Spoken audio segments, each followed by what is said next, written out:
Жеңиш чокусу Кыргызстандагы эң бийик чокуу. Ала тоо кыркасында жайгашкан тоо чокусу. Кыргыз Республикасынын эң бийик чекити.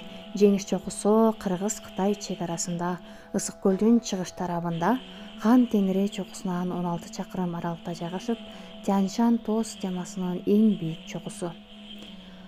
СССРдин 7000ден ашык ашкан 5 чокусунун арасына кирип, жер шаарынын эң түндүк 7000дик тоосу болуп эсептелет. Чокуну багынткан кишиге Ак Барс ардактуу наамы берилет. Чокуу Какшал тоо кырка тоосунда жашаган жергиликтүү калкка эбак эле тааныш болгон. Аны Хан Теңири деп аташчу.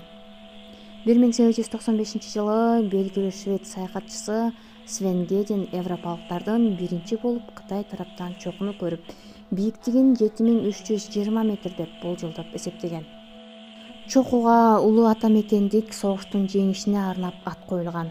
Жеңиш чокусунун ачылышы жана бийиктигинин такталышы СССРге коммунизм чокусунан кийинки бийиктиги жагынан экинчи орунда турган чокуну берип, көпчүлүккө кеңири кызыгуу жараткан.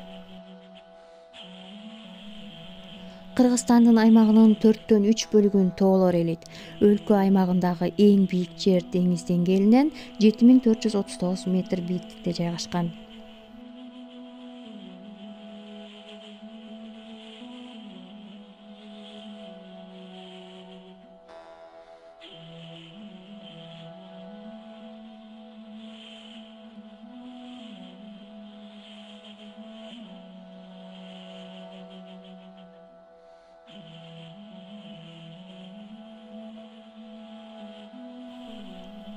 Кыргызстандын аймагынын көбүн тоолор ээлегендиктен альпинисттер үчүн эң ыңгайлуу аймактардан болуп саналат.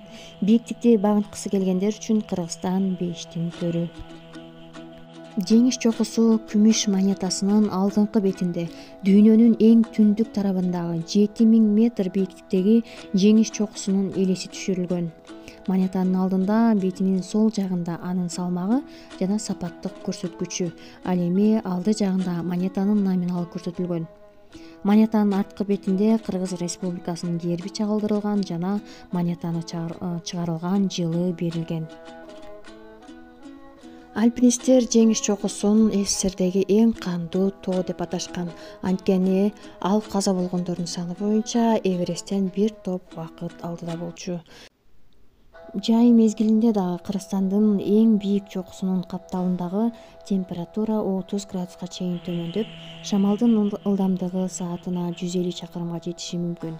10 жылдын ичинде ал жерде орто эсеп менен 12 адам каза болгону бекеринен эмес.